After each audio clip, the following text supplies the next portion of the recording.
আমাদের সরকারের শুরুতেই একটি কমিটি নিয়োগ করেছিলাম, শ্বেতপত্র প্রণয়ন কমিটি।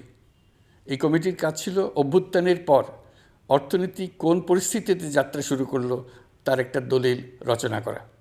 এতে কি পেলাম কি পেলাম না তার একটা চিত্র তুলে ধরার দায়িত্ব দেওয়া হয়েছিল এই কমিটিকে। ডক্টর দেবপ্রিয়ের সভাপতিত্বে গঠিত 12 সদস্যের শ্বেতপত্র প্রণয়ন কমিটি নির্ধারিত সময়ে এই কঠিন কাজ সম্পন্ন করে আমাদের কাছে 400 পৃষ্ঠার একটা বিস্তারিত রিপোর্ট পেশ করেছে। রিপোর্ট পড়ে দেশের মানুষ হতভম্ব হয়ে গেছে।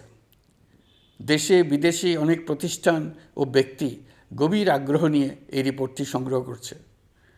দেশের মধ্যে পত্রপত্রিকা, সেমিনার, আলোচনা সভা, টেলিভিশনে এই নিয়ে প্রচুর আলোচনা হচ্ছে। ফ্যাসিবাদী সরকার দেশের অর্থনীতিকে ভেঙে দিয়ে গেছে, এটা সবাই বুঝতে পারছিল। কিন্তু অর্থনীতিকে কী পরিমাণ ধ্বংসস্তূপে পরিণত করে দিয়ে গেছে তার পরিমাপ সম্বন্ধে কোনো ধারণা করতে পারছিল না। শ্বেতপত্র প্রণয়ন কমিটি হিসেব নিকেশ করে এর পরিমাণ বের করে দিয়েছে। এই রিপোর্ট পড়ে সকলে অবিশ্বাস্য চোখে একে অপরের দিকে তাকাচ্ছে। কারো মুখে কথা বেরোচ্ছে না। দিন দুপুরে সকলের সামনে থেকে হাজার হাজার কোটি টাকা ব্যাংক থেকে পাচার করে নিয়ে গেছে। কেউ বলার ছিল না, কেউ দেখার ছিল না। যারা নিয়ে গেছে তাদেরকে কেউ বাধা দেয়নি, বরং সর্বস্তরে সবাই আগ্রহ সহকারে তাদের সঙ্গে সহযোগিতা করেছে।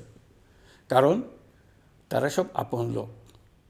বিশাল বিশাল প্রকল্প নেওয়া হয়েছে ঋণের টাকায়। এসব প্রকল্পের মোড়কে বিশাল বিশাল অর্থ লুটপাট করেছে। প্রকৃত ব্যয়ের চাইতে কত বেশি ব্যয় ধরে কাদের হাতে টাকাটা পাচার করে দেওয়া হয়েছে তাও এই প্রতিবেদনে তুলে ধরা হয়েছে। শ্বেতপত্র প্রণয়ন কমিটি তাদের প্রতিবেদনে তুলে ধরেছে যে বার্ষিক উন্নয়ন ব্যয়ের প্রায় অর্ধেক টাকায় লুটপাট হয়েছে। দেশে এমন ধরনের পোষ্যতোষী পুঁজিবাদ তৈরি করা হয়েছিল যার সুবিধাভোগী ছিল স্বৈরাচার ও তার সহযোগীরা। প্রতিবেদনে উল্লেখ করা হয়েছে যে নির্দিষ্ট কিছু গোষ্ঠীকে সুবিধা দিতে যে পরিমাণ কর ছাড় দেওয়া হয়েছে সেটা অর্ধেকে নামিয়ে আনা গেলে দেশের শিক্ষা বাজেট দ্বিগুণ, স্বাস্থ্য বাজেট 3 গুণ করা সম্ভব ছিল। পাচার করা এই টাকা আপনাদেরই টাকা। তারা প্রকাশ্যে আপনাদের কষ্টার্জিত টাকা লুট করে বিদেশে ভোগবিলাসে ব্যয় করছে। সম্প্রতি গার্ডিয়ান পত্রিকাতেও পাচার করা টাকায় গড়ে তোলা সম্পদের পাহাড় নিয়ে একটা সচিত্র প্রতিবেদন প্রকাশিত হয়েছে। পাচার করা এই সীমাহীন অর্থ এখন আবার দেশে গোলযোগ সৃষ্টি করে তারা এদেশে ফিরে আসার সুযোগ সৃষ্টির কাজে ব্যয় করছে। আপনারা দেখতেই পাচ্ছেন এই টাকা কীভাবে দেশের সংহতির বিরুদ্ধে সকল প্রকার অপপ্রচারের কাজে লাগানো হচ্ছে। প্রতি বছর অর্থনৈতিক প্রবৃদ্ধির যে হার দেখানো হয়েছে সেটাও মন গড়া। দেশকে এবং পৃথিবীকে বলা হচ্ছিল কি সুন্দর দেশ বাংলাদেশ, লাফিয়ে লাফিয়ে তার উন্নয়নে এগিয়ে চলছে। এখন বাংলাদেশ ব্যাংকের বড় কাজ হলো পাচার করা টাকা দেশে ফিরিয়ে আনা। তারা তাদের সর্বোচ্চ ক্ষমতা দিয়ে সেটা চেষ্টা করছে।